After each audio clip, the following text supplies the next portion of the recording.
RF के साथ कुछ और लोग भी थे जो सादी वर्दी में थे, जो जीन्स टी शर्ट में थे, बड़े बाल में थे, और वो लोगों के ऊपर लाठी बरसा रहे थे, वो लोगों को पीट रहे थे। अपना हक मांगने आए, कोई पुणे से आया है, कोई महाराष्ट्र से आया है, कोई हैदराबाद से आया है, सबका एक ही सवाल था। वो ये चाहते थे कि अकाउंटेबिलिटी पूरी हो, सरकार कम से कम जवाब तो दे एटलीस्ट कि ऐसा क्यों हुआ। जवाब की जगह आप लाठी दे रहे हैं, आप टीयर गैस छोड़ रहे हैं उनके ऊपर, आप उनके ऊपर ग्रेनेड जैसी चीजें छोड़ रहे हैं। इतना शर्मनाक है इस देश में कि एक ऐसा शिक्षा मंत्री जो खुद ग्रेजुएट है और उसके खिलाफ ऐसे लोग लड़ने के लिए आ रहे हैं जो पीएचडी किए हुए हैं, जो मास्टर्स कंप्लीट किए हुए हैं, और वो अकाउंटेबिलिटी चाहते हैं, वो कॉन्स्टिट्यूशन के बारे में बता रहे हैं।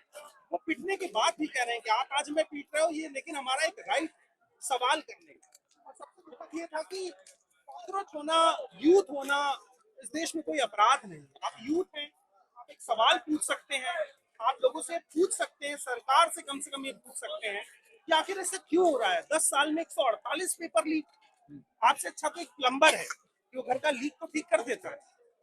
मेरा और जो सबसे बुरा ये लगा कि जेपी नड्डा कौन है। अगर कोई रिप्रेजेंटेटिव मिल रहा है तो जेपी नड्डा कौन है, उसे क्यों मिल रहा है।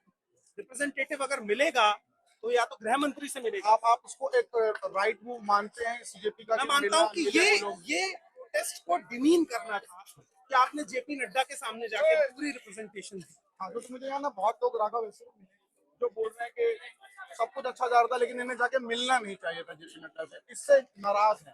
काफी प्रोटेस्टर्स मेरे को ऐसे मिले जो नाराज है। नाराजगी आपको क्या लगता है, सही है? देखिए, बहुत सारे दबाव ऐसे होते हैं तो चार बड़े हम और आप नहीं समझ सकते, लगता है वो जिन भी दबाव में मिले हो जाते। और मेरा कहना ये है कि प्रोटेस्ट आज के लाठीचार्ज के बाद खत्म नहीं होगा। जिस तरीके से लगभग 100 से ज्यादा ऐसे लोग हुए जो चोटिल हुए हैं, जिनके चेहरे पे खून था, और उसके बाद ऐसे बहुत सारी लड़कियां, बहुत सारी माताएं जिन्होंने अपने बच्चों को खोया है, वो तमाम लोग यहाँ पर मौजूद थे। मैं एक वीडियो देख रहा था, इसमें एक माँ ने कहा कि मेरा बेटा मर गया और मेरे हस्बैंड भी नहीं। तो अब हम अपने लिए नहीं खड़े हैं, हम उस माँ के लिए खड़े हैं जिसने अपना बच्चा खोया। हम उन तमाम लोगों के लिए खड़े हैं जो नहीं आ पाए हैं, पैसे की कमी की वजह से, फैमिली के सपोर्ट की वजह से, जो यहाँ नहीं पहुंचे हैं।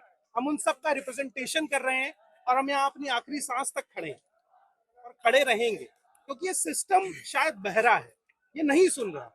आप सोचो ना, पेपर लीक यार कितना दुखद है ना। एक बच्चा जिसका बाप 3 लाख 4 लाख रुपए का लोन लेता है, लोन लेने के बाद अपने बच्चे को नीट की कोचिंग कराता है, वो लोन उसे चुकाना है, उसके बाद पेपर लीक हो जाता है। अब वो दोबारा लोन ले पाएगा? दोबारा टिकट का पैसा भी वो अफोर्ड कर पाएगा? और ये सिस्टम कहती है हम री एग्जाम करा रहे हैं।